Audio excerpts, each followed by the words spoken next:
I'm just about to start staining the floor after having water popped it and let it dry for a little bit longer than we expected. So the product I'm going to use is Morel's. This is a walnut light fast stain. It's a kind of a spirit based stain.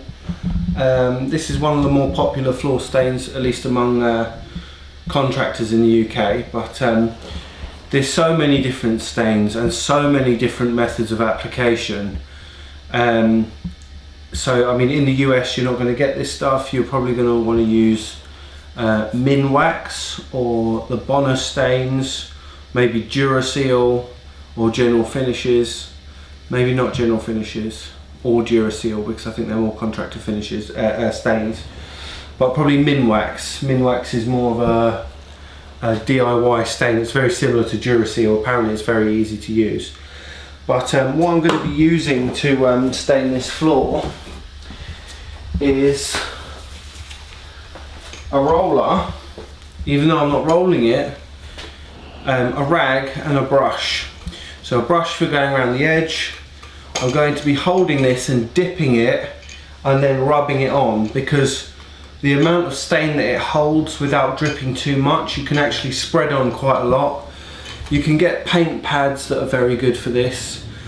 I know that with this particular stain, some paint pads can pretty much disintegrate whilst you're using them. So ideally you'd have like a solvent stable roller. And yeah, this is a short pile roller, so I'm not you know, picking up loads of it. So what I'm going to do is I'm going to spread it on, and then I'm going to brush around the edges, because I don't want to, when you just dab a load of stain and you brush it on around the edges, you can get a pretty bad dark picture frame. So I'm going to get as close as possible with this, and then I'm going to go around with the brush. So it's kind of saturated with the stain as close to the edge as possible.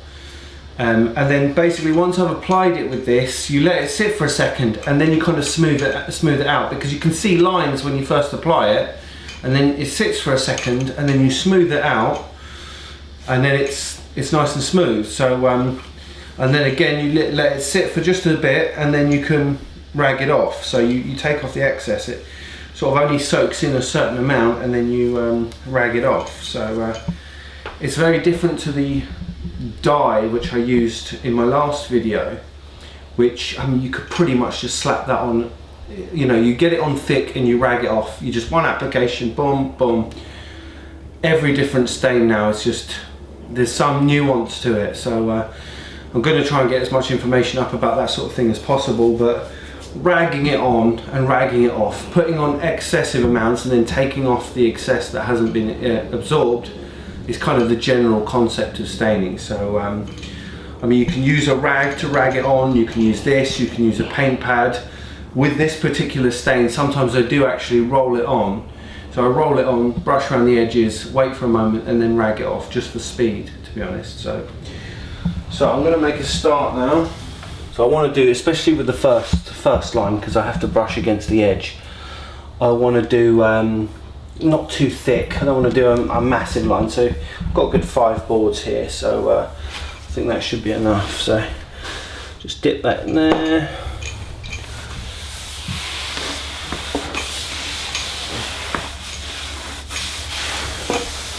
Like that.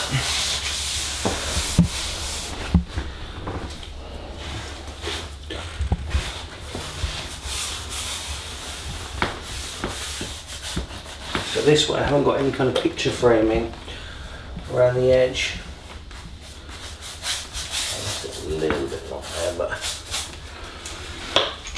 the thing is with this stain is it's because it's so thin, you can, if you put tape on your skirting boards, it can actually just soak up the back of the tape. So a lot of the time it's just a case of, you know, trying to do make a minimal amount of mess on your skirting, and just get it done as quick as possible. And instead of trying to clean it off your skirting, you just rub it off with a bit of sandpaper. because sometimes you can try and paint over it and it will just keep coming through.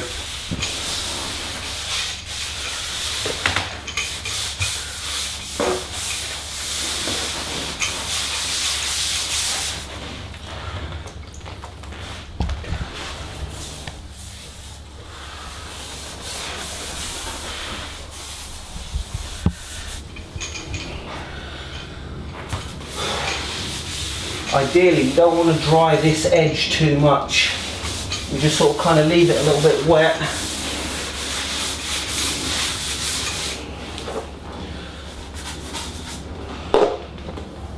So that it blends a bit better.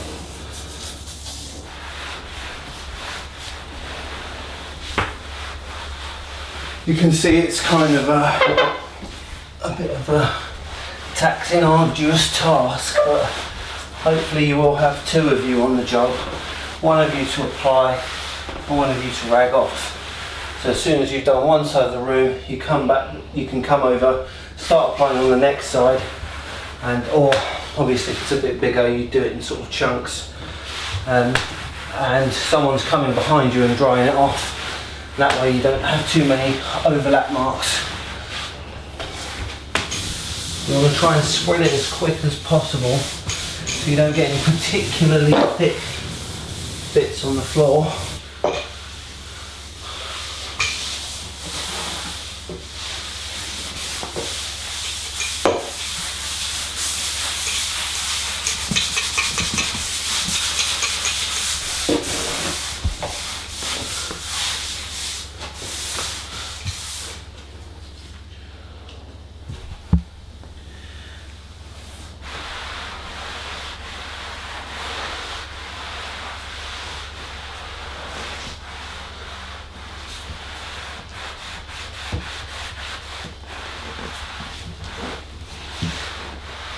So yeah, done. We just have to let this dry now for maybe up to an hour.